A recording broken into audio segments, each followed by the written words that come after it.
"Drop the rope, Omega, or I will have you chained beside him." The command didn't roar. It sliced through the frozen courtyard like a blade drawn slowly across ice, deliberate, cold, final.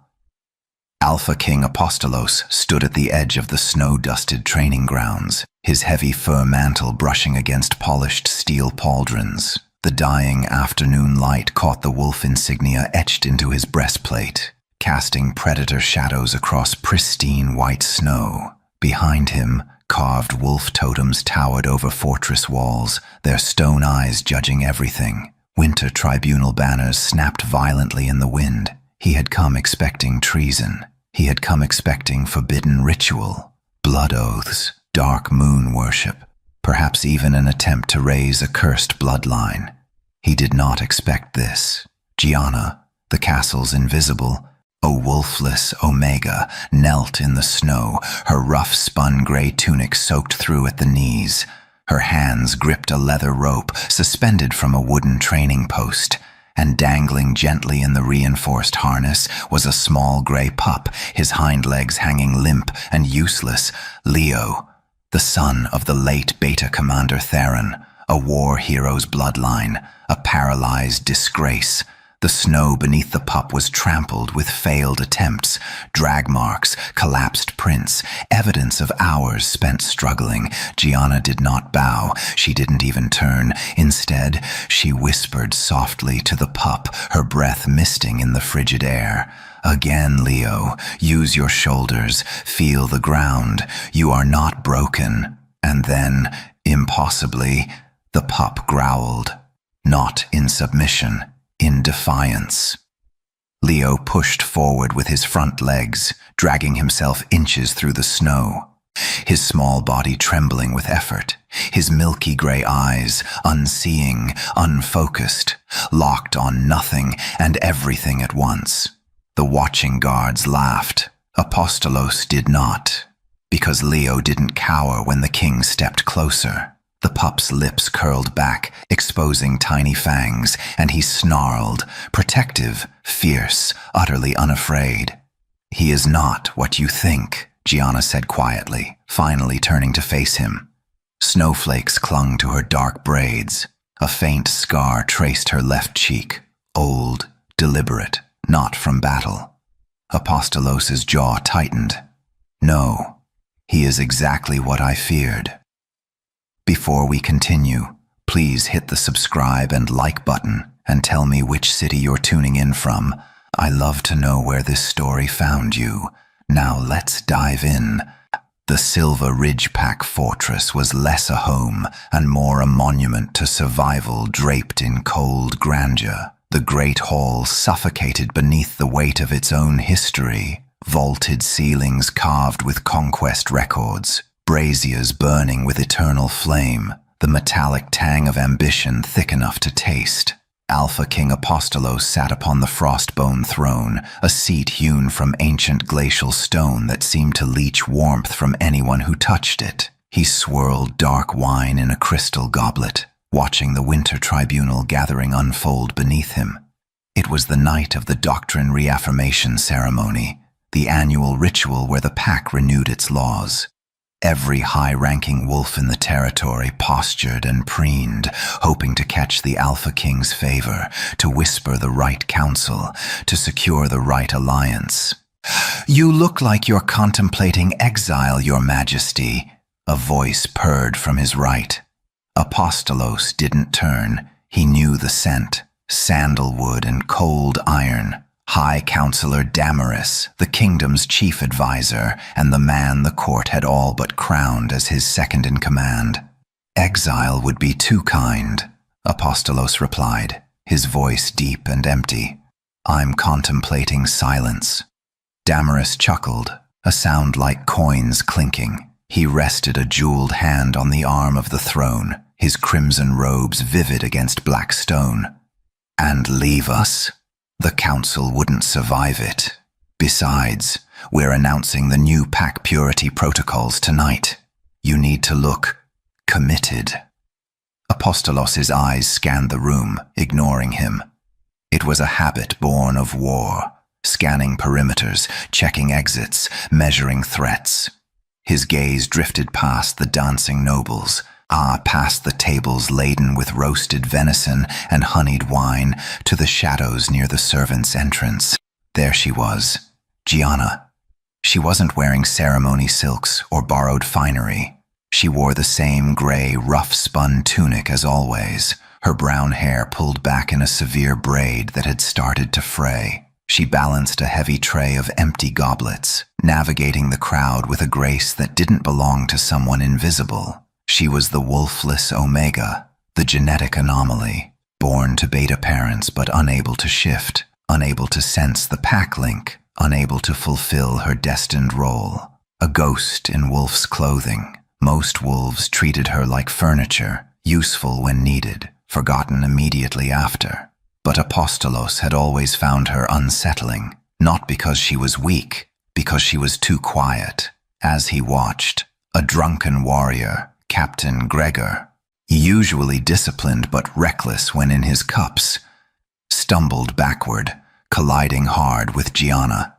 The tray tipped, goblets clattered, and Gianna caught every single one before they hit the ground, her hands moving faster than any wolfless Omega should move, her balance perfect, her eyes never leaving the warrior's face.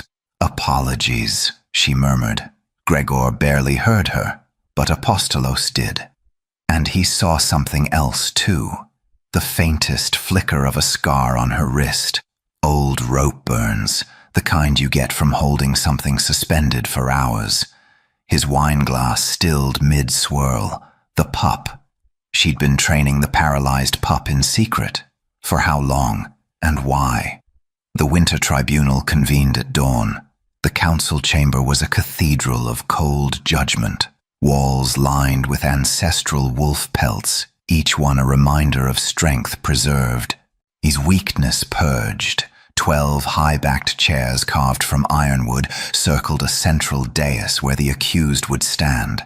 Above them, suspended from iron chains, hung the doctrine tablet, ancient stone inscribed with laws older than memory. The law of the pure bloodline, the law of the strong survive, the law of the culled weak. Apostolos sat at the head of the circle, his fur mantle heavy across his shoulders. He hadn't slept. The image of Gianna's rope-burned wrists haunted him more than it should. High Counselor Damaris stood beside the doctrine tablet, his crimson robes immaculate, his silver hair pulled back in the traditional warrior's knot. He cleared his throat, and the murmuring council fell silent.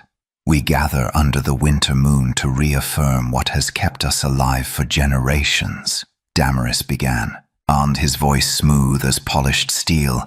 "Strength, purity, survival." Heads nodded around the circle. "But there are whispers," Damaris continued, his gaze sweeping the room, "of defiance, of sentiment poisoning discipline, of a paralyzed pup being kept alive against all protocol." More nods, harder this time. Counselor Thalia, a silver-haired warrior with scars crossing her face like war paint, leaned forward. "The Beta Commander's son should have been culled at birth. Paralysis is not survivable in our world. Keeping him alive is cruelty disguised as kindness." "It's worse than cruelty," another counselor muttered. "It's weakness." Apostolos said nothing. He watched, listened, measured. Damaris raised a hand. "There is more.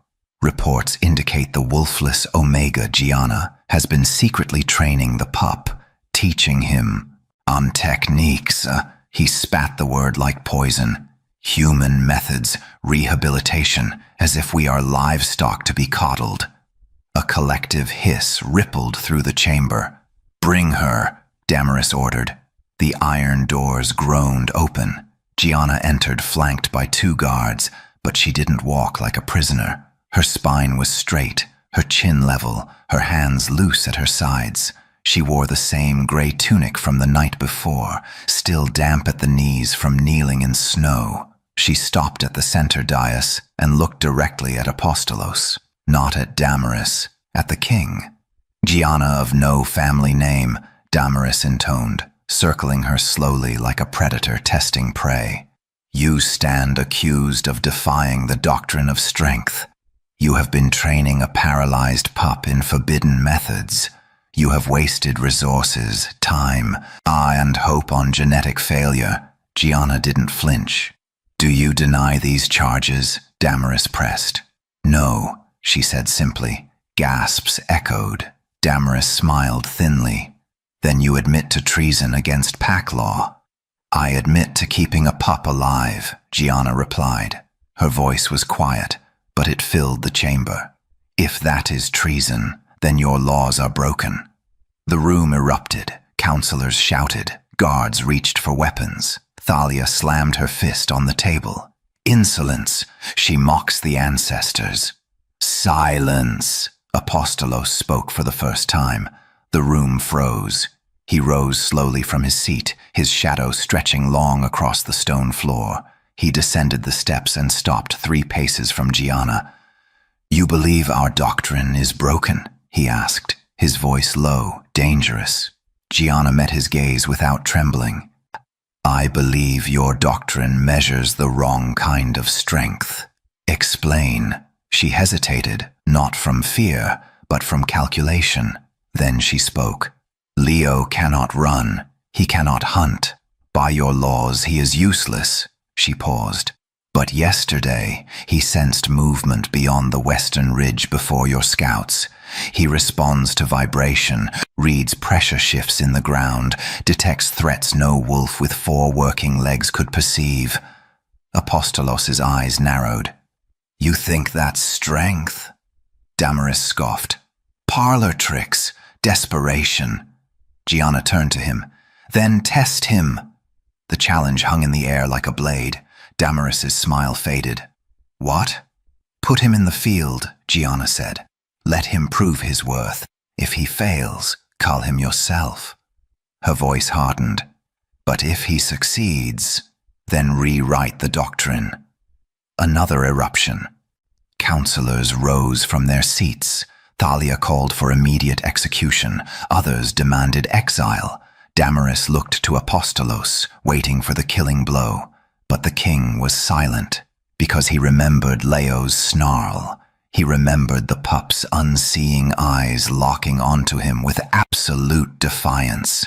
He remembered Gianna's composure under the weight of his command, and he remembered the rope burns, hours, days, months of training, not pity, strategy. The pup will be kept alive, Apostolos said finally. The chamber fell deathly quiet. Damaris's jaw tightened. Your Majesty, for observation, Apostolos continued, his tone leaving no room for argument. We will assess his capabilities. If he proves worthless, the doctrine stands. If not, he looked at Gianna. Then perhaps it's time we learn to see differently. Damaris bowed stiffly, but his eyes burned with something darker than disappointment. As the council dismissed, Apostolos watched Gianna escorted out. She glanced back once, not in gratitude, in warning.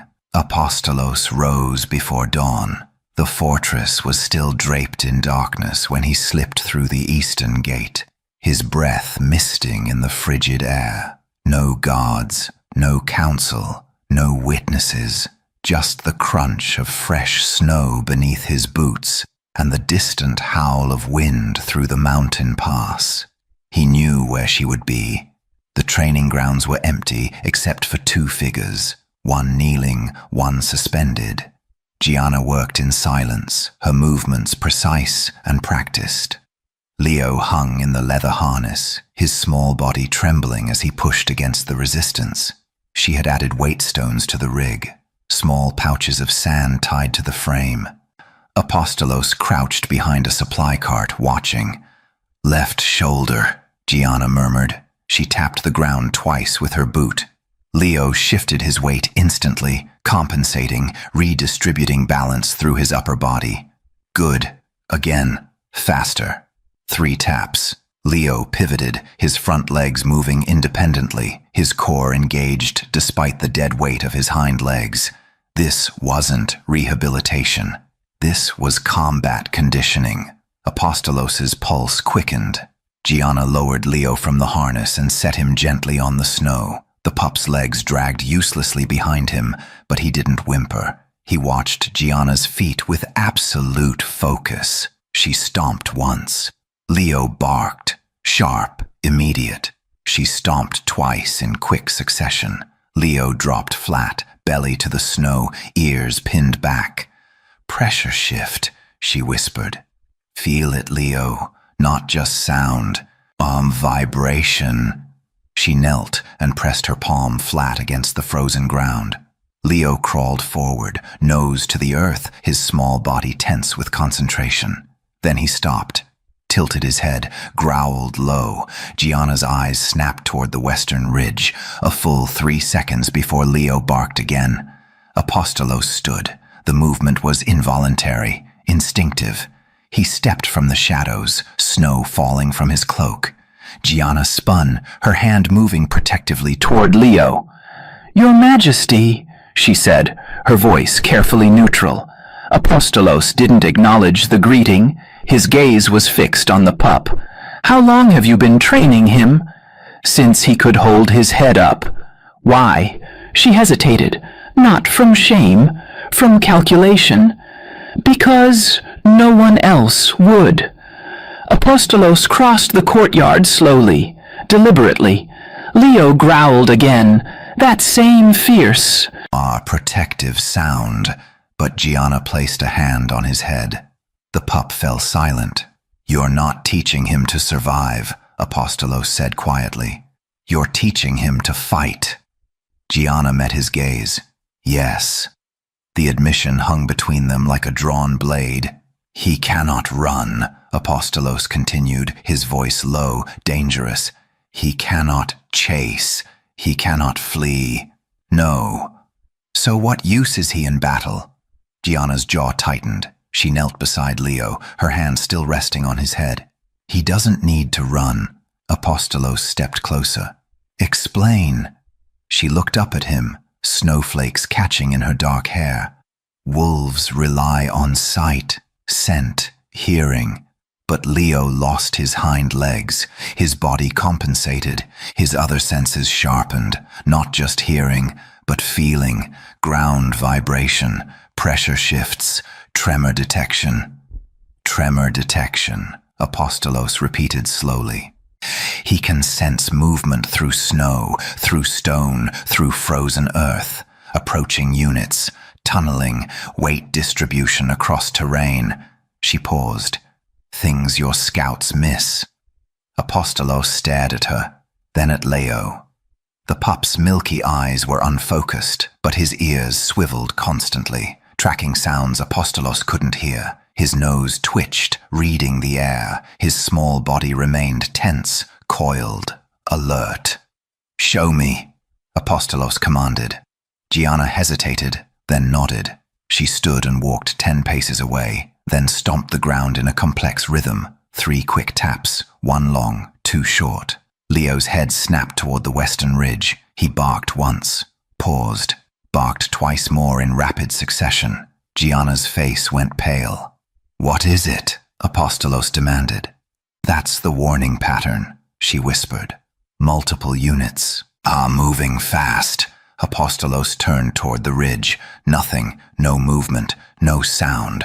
The watchtower sentries stood relaxed, unaware. "He's mistaken," Apostolos said. "He's never been wrong." Leo barked again, louder, more insistent, and then the watchtower horn blew. The sound split the dawn like a knife through silk. 3 short blasts, the signal for incoming threat. A sentry shouted from the western wall. Movement beyond the ridge, multiple hostiles approaching fast.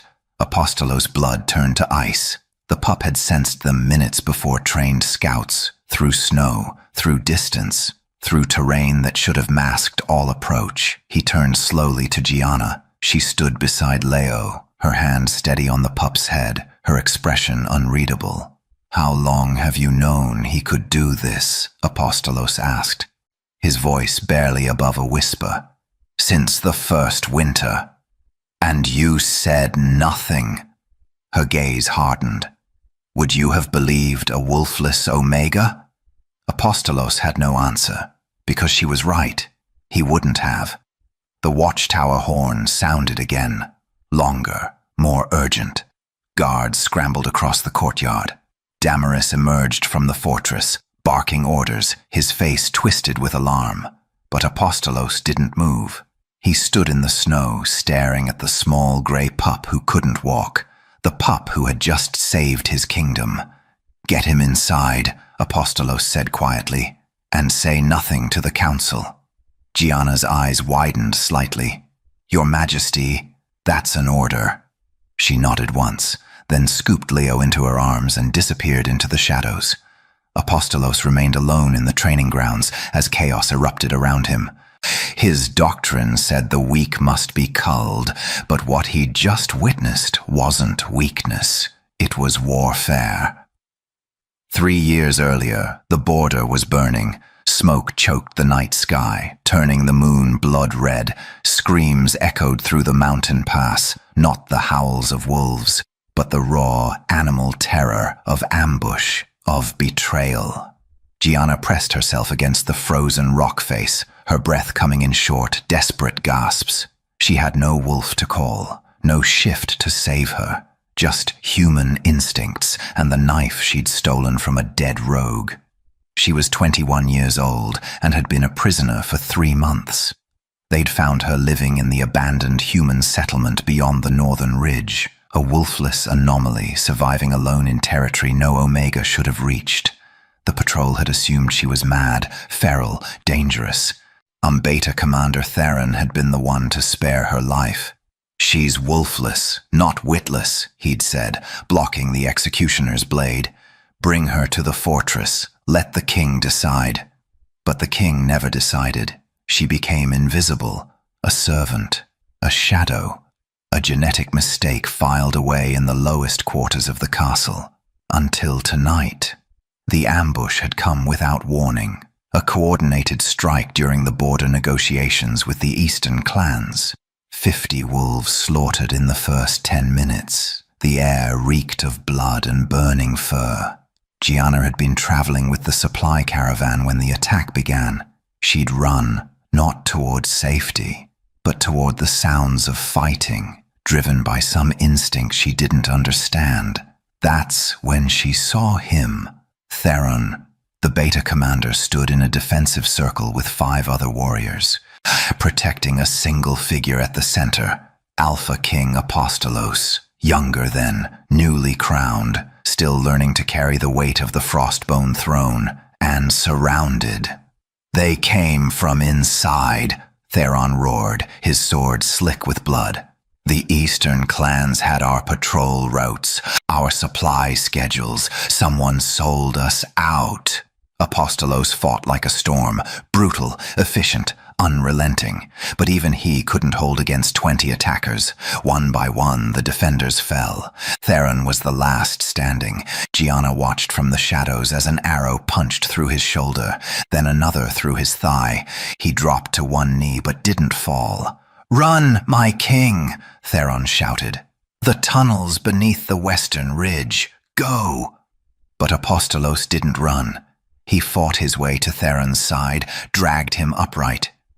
And together they carved a path through the ambush. Gianna moved without thinking. She slipped through the chaos, using her small size and wolfless scent to avoid detection. She found the tunnel entrance Theron had mentioned. A narrow crack in the rock face, hidden beneath fallen timber. "Here," she screamed. Apostolos's head snapped toward her. For a fraction of a second, their eyes met. Then he was moving, hauling Theron toward the tunnel, guards closing ranks behind them. They made it inside. Barely. The tunnel collapsed behind them, whether from enemy explosives or desperate sabotage, Gianna never knew. Theron died 3 hours later in the emergency field camp.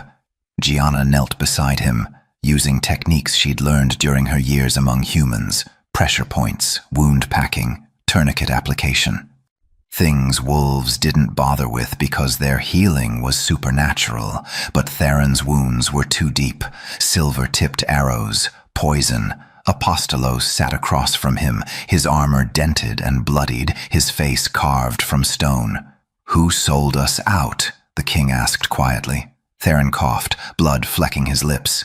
"Council, Damaris, I found maps, trade records." His breathing rattled.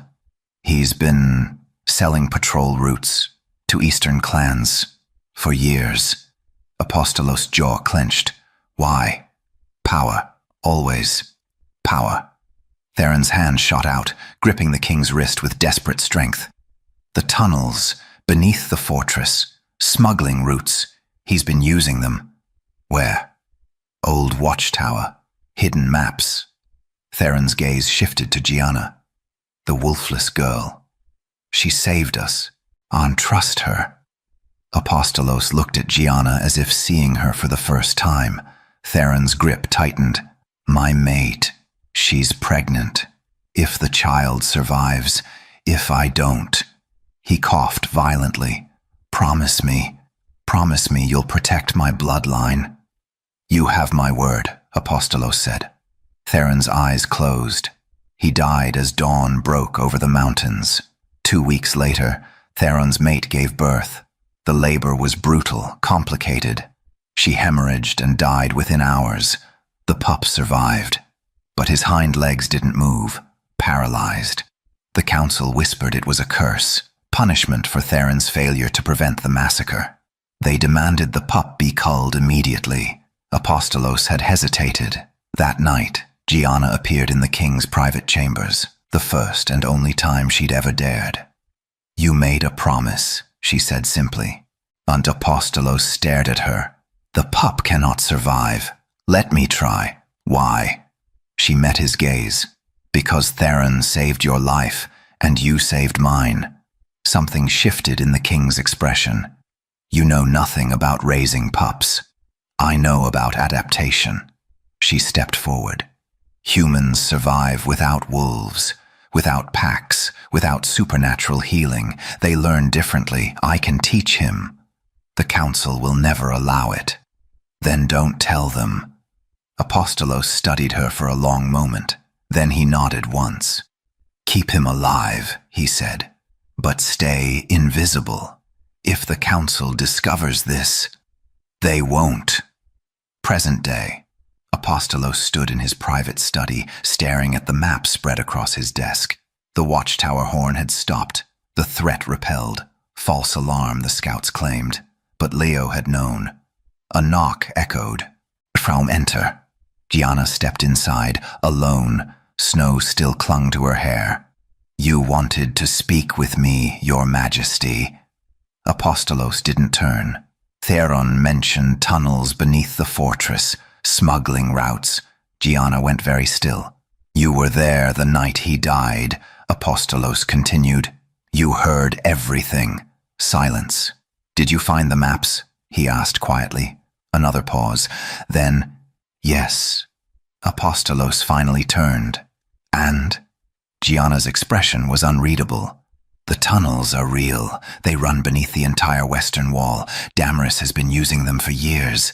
The king's blood turned to ice. "For what?"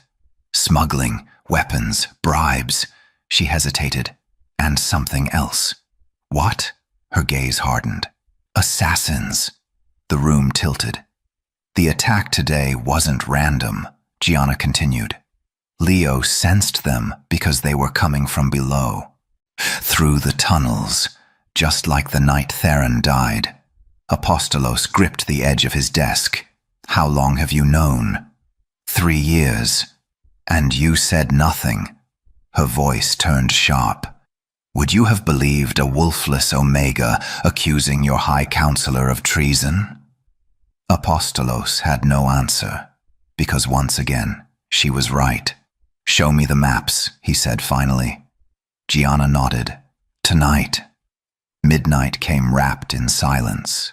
The fortress slept beneath a blanket of fresh snow, watchfires burning low on the battlements, Guards patrolled in lazy rotations, their breath misting in the frozen air. The winter tribunal had adjourned.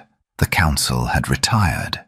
Even Damaris had withdrawn to his chambers. Everything was still, everything was wrong. Apostolos stood in the war room, studying the stolen maps Gianna had retrieved from beneath the old watchtower. Tunnel networks sprawled across yellowed parchment like veins beneath skin. Dozens of passages, some centuries old, others recently excavated, all leading directly under the western wall. "These haven't been used in decades," Apostolos murmured. "That's what Damaris wanted you to believe," Gianna replied. She stood near the window, Leo cradled in her arms. The pup was restless, his small body tense, ears swiveling constantly. Apostolos looked up. "What's wrong with him?" "I don't know. He's been like this since sunset." Leo whined, low, urgent. Then he barked. Once, twice, 3 times in rapid succession. Gianna's face went white. "No." "What?" "That's the pattern. Multiple units, underground." The words had barely left her mouth when the floor trembled. Not violently, just enough, a vibration that rattled the wine goblets on the table, shook dust from the ceiling beams. Apostolos drew his sword. "Sound the alarm." The western wall exploded. Not the gate, the ground beneath it. Stone erupted upward in a geyser of dirt and snow. The watchtower tilted, groaned, and collapsed in a thunderous avalanche of rubble. Screams echoed, horns blared, and from the smoking crater, figures emerged.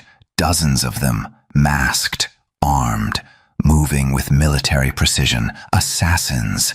Apostolos hit the courtyard at a dead run, his blade already slick with blood. The first attacker lunged from the shadows. He died before his feet touched snow. The courtyard had become a war zone. Firelight from burning wreckage cast dancing shadows across white ground. Guards fought desperately, outnumbered and disoriented. The assassins moved like smoke, fast, coordinated, utterly silent. "Protect the king," Captain Gregor roared, rallying a defensive line. Too late. 3 assassins broke through, blades gleaming. They moved as one unit, flanking left and right, forcing Apostolos into the center of the courtyard, away from his guards, isolated. Apostolos spun, his sword singing through frozen air. Steel clashed, sparks flew. He fought like the warrior he'd been before the crown, brutal, efficient, remorseless. But they weren't trying to win. They were trying to position him. He realized it, a second too late. A 4th assassin emerged from beneath a collapsed storage hatch, a tunnel entrance hidden in plain sight.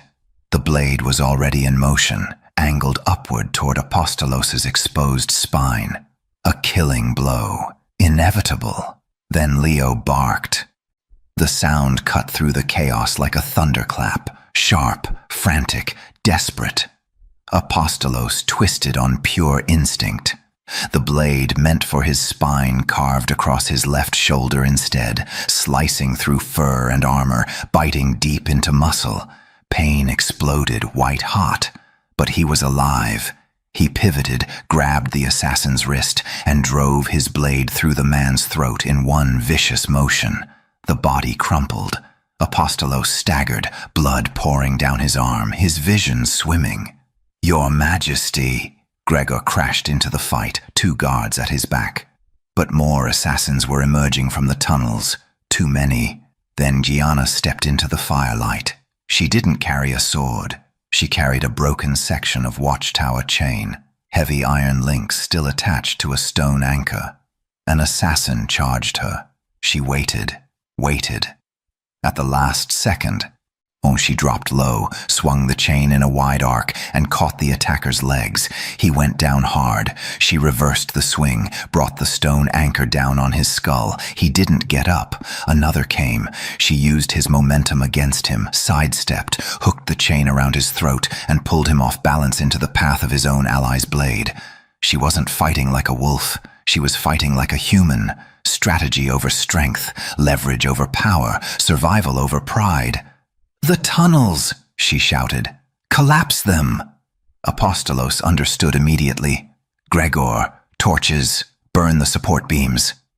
Guards rushed to obey, hurling firebrands into the open tunnel entrances. Ancient timbers caught instantly, flames racing through the underground network. The remaining assassins realized their escape was cut off. They fought harder, desperately. Apostolos pressed forward despite his wound, his blade a blur of silver and red. Gianna moved beside him, not behind, protecting his exposed left side with calculated precision. Leo barked again, warning. The largest tunnel entrance, directly beneath the armory, began to collapse. "Fall back," Apostolos commanded. The guards retreated, the ground buckled, and the entire western courtyard caved inward, swallowing flame, bodies, and screaming assassins into the burning tunnels below. Silence fell, broken only by crackling fire and distant moans. Apostolos stood in the center of the devastation, his left arm hanging useless, blood staining the snow around him. Gregor approached, dragging a surviving assassin by the collar. The man's mask was torn, revealing a face Apostolos recognized. A fortress guard, one of his own. Talk," Apostolos said coldly. The guard spat blood. "It's done. The council has already—" "What council decree?" Apostolos stepped closer. "Who gave the order?" The guard smiled through broken teeth. "You think this was about killing you?" He laughed, a wet, rattling sound. "This was about proving you're weak, that your laws are outdated, that keeping the paralyzed abomination alive has made you soft." Apostolos' blood ran cold. "The vote happens at dawn," the guard continued. "With or without you, the High Council will remove you for failure to uphold doctrine." He looked past Apostolos, at Gianna, at Leo. "They die first, then you." Apostolos raised his blade. "Wait," Gianna started.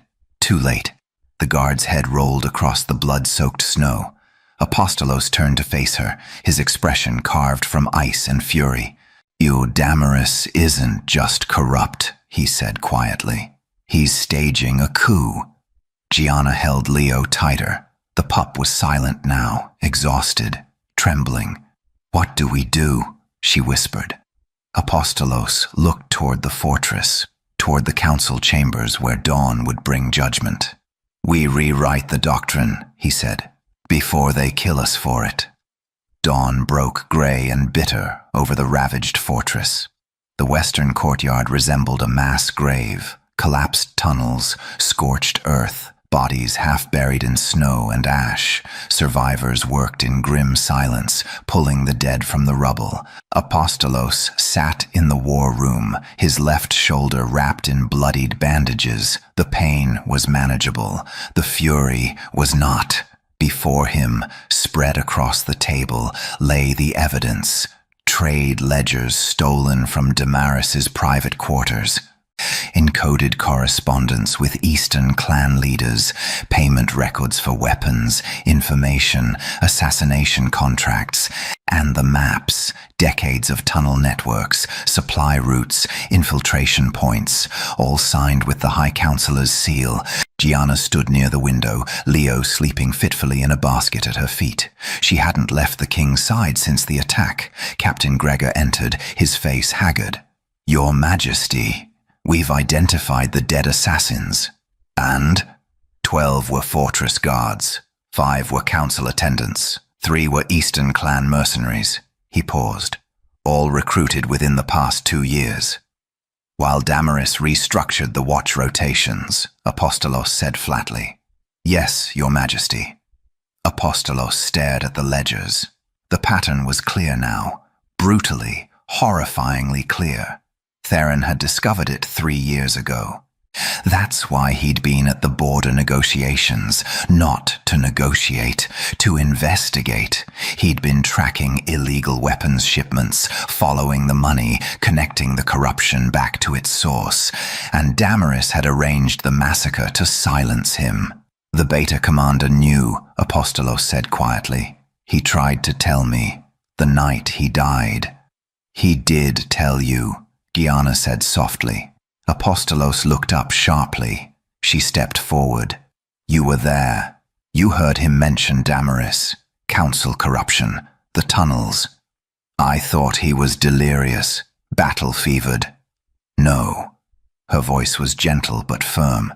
You thought he was paranoid, because Damaris had spent years convincing you he was loyal, indispensable.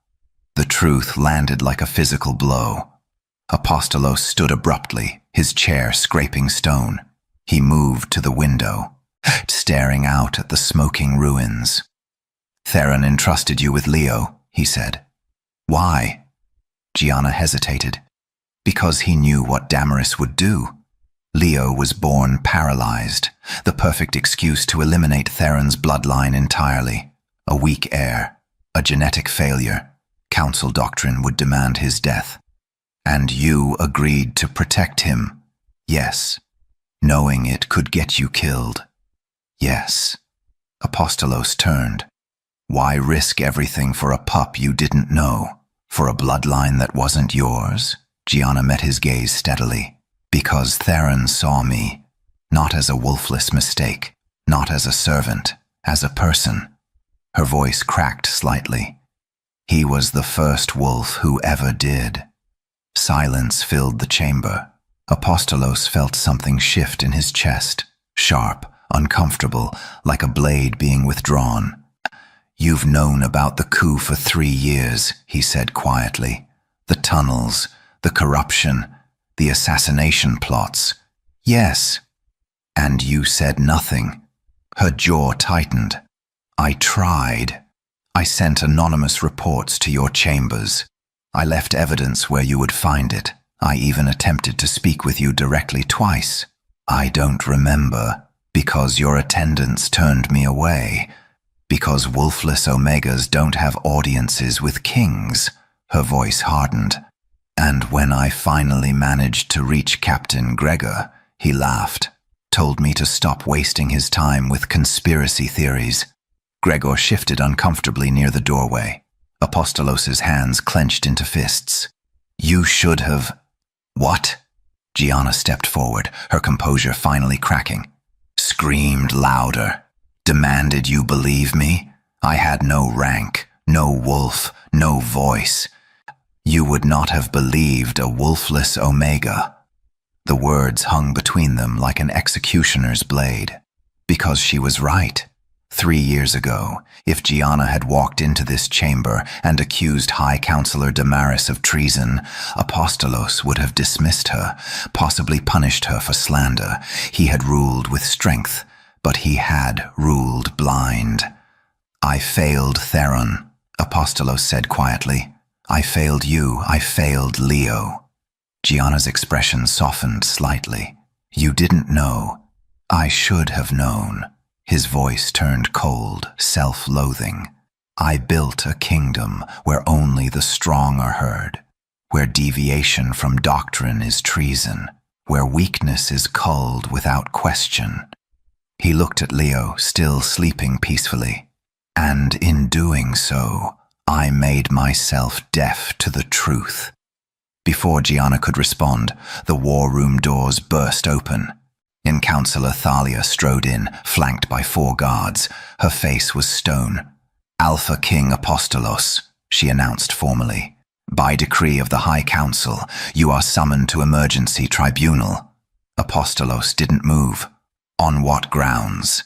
Gross dereliction of duty, failure to uphold pack doctrine, and willful endangerment of the Silver Ridge Pack through incompetent governance. Damaris drafted this decree. The High Council voted unanimously, after an assassination attempt orchestrated by Damaris himself. Thalia's expression didn't change. The tribunal convenes at midday. You will answer the charges. If found guilty, the council will vote to remove you from the throne." She turned on her heel and left. Silence crashed down. Gregor cursed under his breath. "It's a trap. They're using last night's attack as proof of your weakness, claiming the paralyzed pup distracted you from real threats." "They're not wrong," Apostolos said bitterly. "I was distracted by corruption I should have seen years ago." "What do we do?" Gianna asked. Apostolos looked at the maps, the ledgers, the evidence of betrayal. Then he looked at Leo, the pup who had warned them, who had saved them, the living proof that strength came in forms the doctrine had never imagined. "We go to tribunal," Apostolos said quietly, "and we give them a choice." "What choice?" He picked up the stack of evidence, his wounded shoulder screaming in protest. "Evolve," he said, "or burn." By noon, the entire fortress knew the Alpha King would stand trial, and the future of the Silver Ridge Pack hung in the balance. The Great Hall had been transformed into an execution chamber. Every high-ranking wolf in the territory packed the stone benches. Nobles, warriors, merchants, clan representatives. The air vibrated with anticipation, thick with the scent of blood yet to be spilled. This wasn't a tribunal, it was a public spectacle. At the center of the hall, a raised platform had been erected.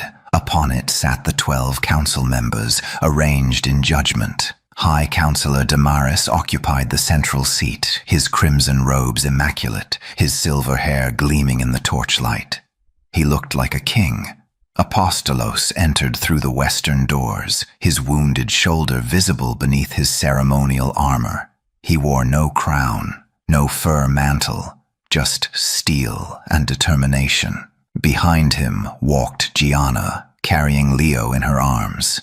The crowd erupted in whispers.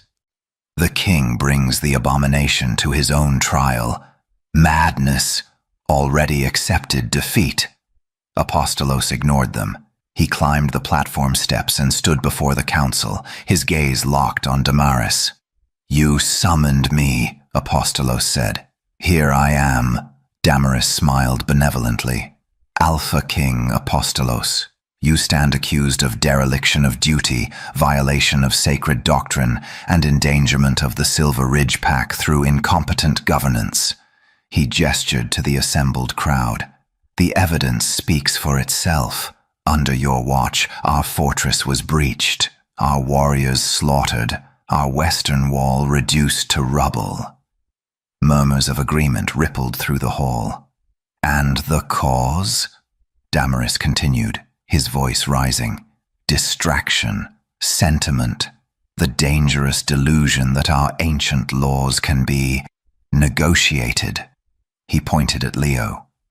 "You kept that creature alive in defiance of doctrine. You allowed a wolfless Omega to poison your judgment. And last night, we paid the price in blood." The crowd roared approval. Apostolos remained silent. Damaris stood, spreading his arms wide. "The High Council has voted. You are unfit to rule. Step down peacefully, and you will be allowed to live in exile." His eyes glittered. "Refuse, and we will remove you by force." "And the pup?" Apostolos asked quietly. Damaris's smile widened. "The abomination will be executed, publicly, today, as a symbol that the Silver Ridge Pack has returned to purity and strength." Gianna's arms tightened around Leo. The pup sensed the danger. He growled, small, fierce, defiant. "You won't touch him," Apostolos said. "We already have the votes," Damaris replied.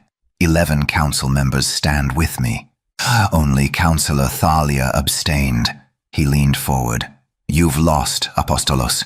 Accept it with dignity." Apostolos finally smiled. It was not a kind expression. "Before you vote," he said, his voice carrying across the silent hall, "I have evidence to present." Damaris's smile faltered. "The tribunal has concluded. Evidence of treason." The word detonated like thunder.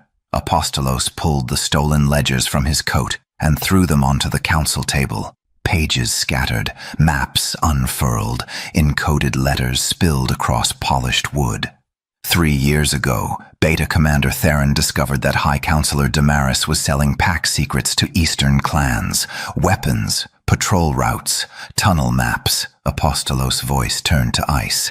Theron died trying to expose this corruption, and last night, assassins funded by Damaris tried to finish what the border massacre started. Chaos erupted. Council members grabbed for the documents. Nobles shouted. Warriors reached for weapons. Damaris shot to his feet. Lies! Fabrications planted by the Wolfless whore. Guards, Apostolos commanded. Arrest him. No one moved. Captain Gregor stood at the hall entrance, his hand on his sword hilt. But behind him, 20 fortress guards blocked the doorway. Damaris's guards. You see? Damaris said smoothly. You command nothing. You are already deposed. He gestured, and 6 armed guards moved toward the platform. Seize the king. Execute the pup. Gianna backed toward the edge of the platform, clutching Leo. Apostolos stepped between them and the advancing guards. Stand down, he ordered. The guards hesitated. One of them, a young warrior named Marcus, looked torn. Your Majesty, the High Council has voted. The High Council is corrupted, Apostolos said. Look at the evidence. Think for yourselves. Evidence can be forged, Damaris interjected. But doctrine is eternal. The law demands the weak be culled. Will you follow a king who defies the very foundation of our pack? The guards advanced. Apostolos drew his sword with his good arm. Last warning, he said quietly. Behind him, Gianna set Leo down gently. She picked up a ceremonial spear from the platform display. If you die, she whispered, I'm taking Leo and running. You won't have to. Apostolos didn't take his eyes off the guards. I should have said this 3 years ago. His voice softened. I saw your strength from the beginning, your resilience, your refusal to disappear even when everyone demanded it. He paused. I was afraid of what that meant, afraid that acknowledging you meant admitting I was wrong about everything. Gianna's breath caught. But you were never invisible to me, Apostolos continued. You were just braver than I was. The first guard lunged. Apostolos deflected the blade despite his wounded shoulder, reversed the momentum, and disarmed the man in 3 moves. 2 more attacked. Gianna moved like water, quick, precise, using the spear's length to keep distance, targeting joints and balance points rather than attempting fatal strikes. Leo barked frantically, warning. More guards were coming from the side entrance. Apostolos realized they were surrounded. Damaris smiled from his seat. Surrender, and I'll make the executions quick. Apostolos straightened, his sword still raised. No. Then you'll die a traitor. Better a traitor to corruption than a servant to it. Apostolos turned to face the assembled crowd. His voice rang through the great hall like a war horn. The High Council claims I've failed you. Perhaps they're right. I built a kingdom where only one kind of strength mattered, where deviation meant death, where the vulnerable were discarded without question. He gestured to Leo. That pup saved my life last night. He warned us of the attack before trained scouts. He detected enemies through stone and snow, using senses we never valued because they didn't fit our doctrine. Murmurs spread. And this woman, he indicated Gianna, spent 3 years trying to warn me of treason. But I couldn't hear her because she had no rank, no wolf, no voice we considered worth listening to. His gaze swept the crowd. So yes, I failed you, but not by being weak. His voice dropped, deadly quiet. By being blind. He turned back to Damaris. You want my throne? Then fight me for it. Apostolos raised his sword. Trial by combat, ancient law, unchallengeable. The hall fell deathly silent.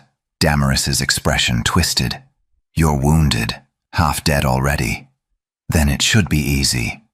Damaris looked at the guards, at the council, at the crowd. He was trapped, refuse, and he looked like a coward. Accept, and he risked everything.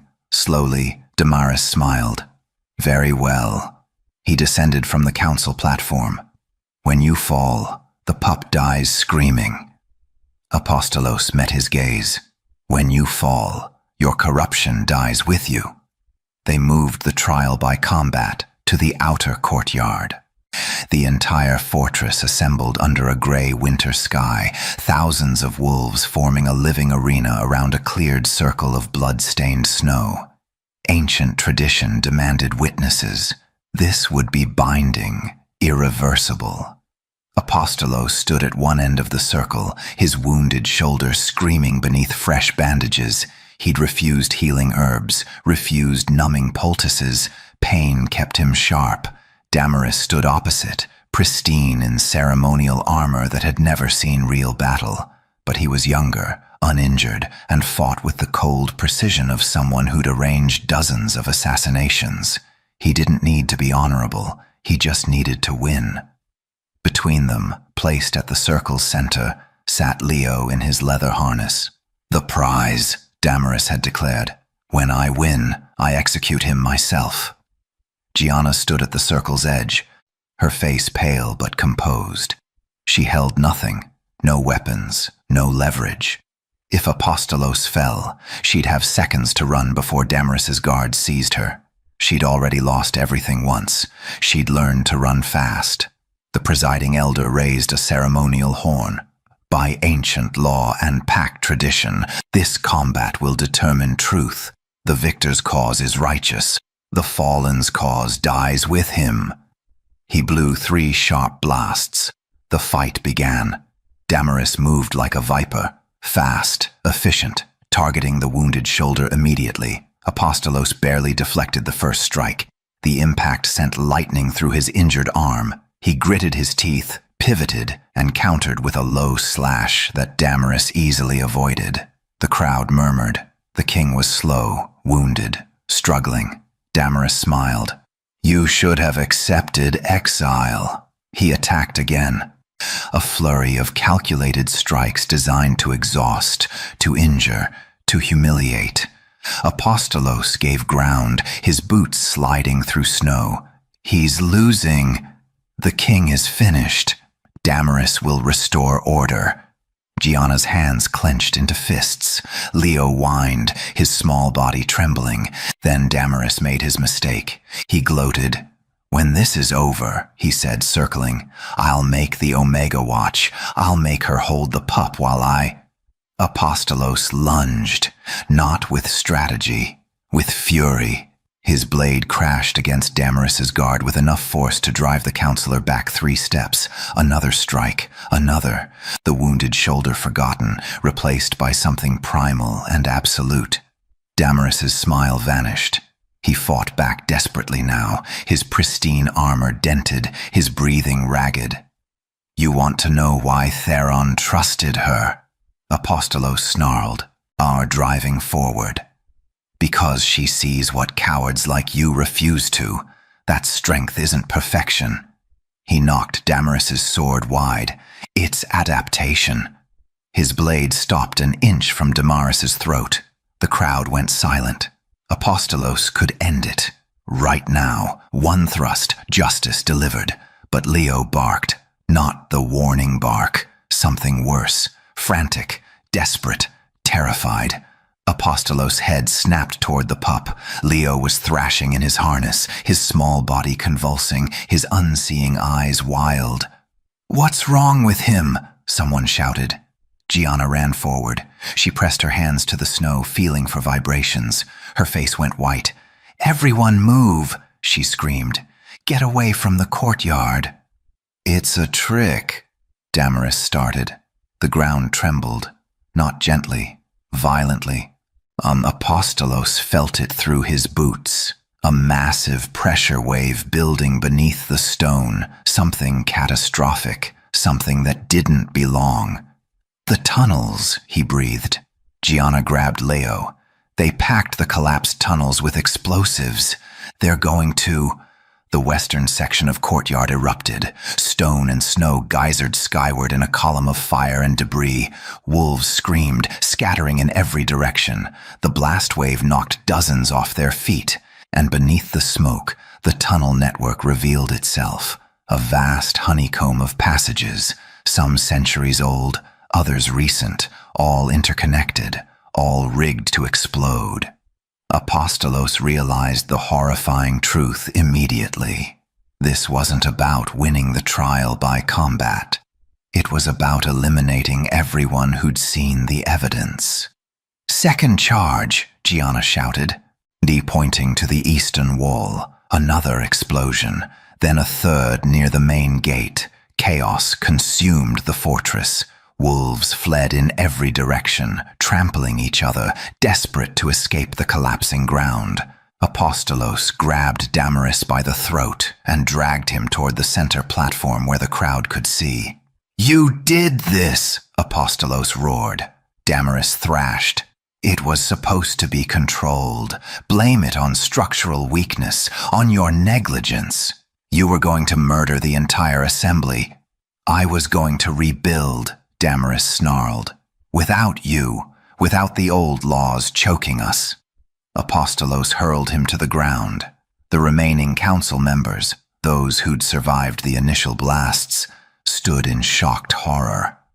"He planned this," Apostolos said, his voice carrying across the panicked crowd. "The assassination attempt. The explosives. All of it designed to eliminate anyone who might challenge his coup." Captain Gregor emerged from the smoke, dragging a prisoner, one of the fortress engineers. "He's confessing," Gregor shouted. "Damaris paid him to rig the tunnels, said it was for structural testing." The engineer collapsed, sobbing. "I didn't know it was meant to kill people. I thought—" Another explosion, smaller this time, near the servant quarters. Leo barked again, warning, counting. Gianna listened to the pattern. 3 more charges, southern wall, armory, and— Her eyes widened. "The Great Hall, where the archives are stored." "He's destroying evidence," Apostolos said. "Arrest them." Thalia's voice cut through the chaos. The soul-abstaining counselor pointed at Damaris and his loyalists. "Arrest them all." Loyal guards surged forward, seizing council members who tried to flee. Damaris stood alone now, his pristine armor scorched, his carefully constructed coup collapsing around him. "It doesn't matter," he said, almost laughing. "You've already lost. The doctrine is broken. The pack is scattered. You've proven me right. Sentiment and weakness have destroyed us." Apostolos stepped forward. "No." He turned to face the assembled crowd, thousands of wolves, frightened and confused, watching their world burn. "You want to know what destroyed us?" Apostolos' voice rang across the courtyard. "Blind tradition. The refusal to see strength in anything that doesn't match our ancient expectations." He gestured to the smoking ruins. "We built these tunnels centuries ago for supply and defense, but we forgot they existed. We stopped maintaining them, stopped watching them, because they didn't fit our image of how a fortress should work." He looked at Leo, still cradled in Gianna's arms. "That pup warned us. 3 times now, he's detected threats every trained scout missed, not because he's perfect, because he's adapted." Apostolos' gaze swept the crowd. "Strength is not speed. It is not perfection. It is not the ability to crush enemies with your bare hands." His voice dropped, powerful and absolute. "Strength is survival." He placed a hand on Leo's head. "This pup survived paralysis. He survived being marked for death. He survived because someone refused to accept that weakness and usefulness are the same thing." He looked at Gianna. And she survived being invisible, being dismissed, being silenced. Yet she kept fighting, kept warning us, kept protecting the future even when we couldn't see it. Silence fell across the courtyard. From this day forward, Apostolos declared, no wolf will be cast aside for deviation from tradition. No voice will be ignored because it lacks rank. And no pup, his hand tightened gently on Leo's head, will be culled for being different. He turned to the surviving council members. The doctrine is broken, not because it was wrong about strength. His voice turned cold, but because it made us blind to it. Damaris lunged, a desperate final attack, a hidden blade drawn from his boot. Leo barked. Apostolos turned, caught the blade with his bare hand, and drove his sword through Damaris's chest.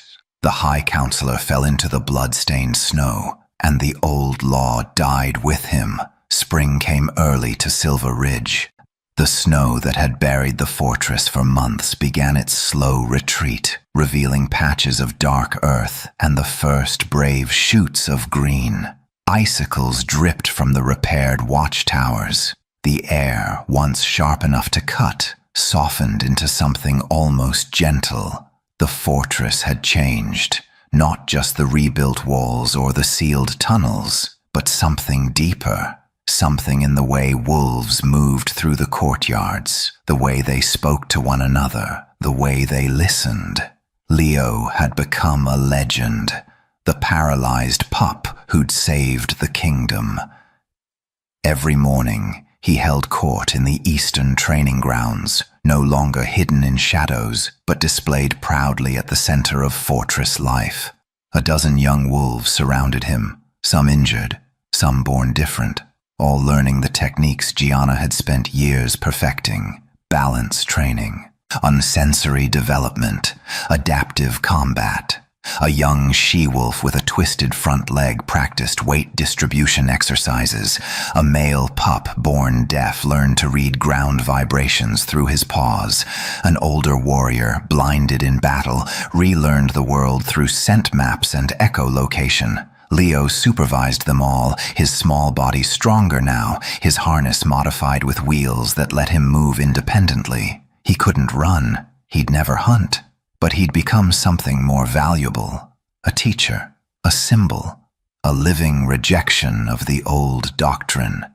And beside him always stood Gianna. She wore new clothes now, not servant's gray, but the deep blue of the king's personal guard, embroidered with the wolf insignia. Her title, freshly created, was inscribed on the training ground archway: Head of Rehabilitation and Tactical Sensory Division. The council had protested, of course, until Apostolos reminded them there was no council. Not the old one, anyway. Damaris's co-conspirators had been exiled or executed, the remaining loyalists stripped of rank and privilege. In their place, Apostolos had appointed wolves who'd proven themselves through service, not bloodline. Healers, scouts, engineers. Even Captain Gregor, who'd admitted his failure to listen to Gianna years ago and requested demotion as penance, Apostolos had promoted him instead. "We need people who can admit their mistakes," the king had said, "not people who've never made any." The doctrine had been rewritten on new stone tablets, the old ones shattered publicly in the Great Hall. Strength is survival. Adaptation is evolution. Every wolf has value. Simple, revolutionary, terrifying to those who'd built their power on the old ways, but the kingdom was healing, slowly, painfully, but healing. Apostolos stood on the high balcony overlooking the valley, watching the sunset over mountains still capped with snow. His shoulder had healed, leaving a scar that ached in cold weather, a permanent reminder of the night everything changed. Footsteps approached. He didn't turn. "They're asking when you'll choose a mate," Gianna said, joining him at the rail.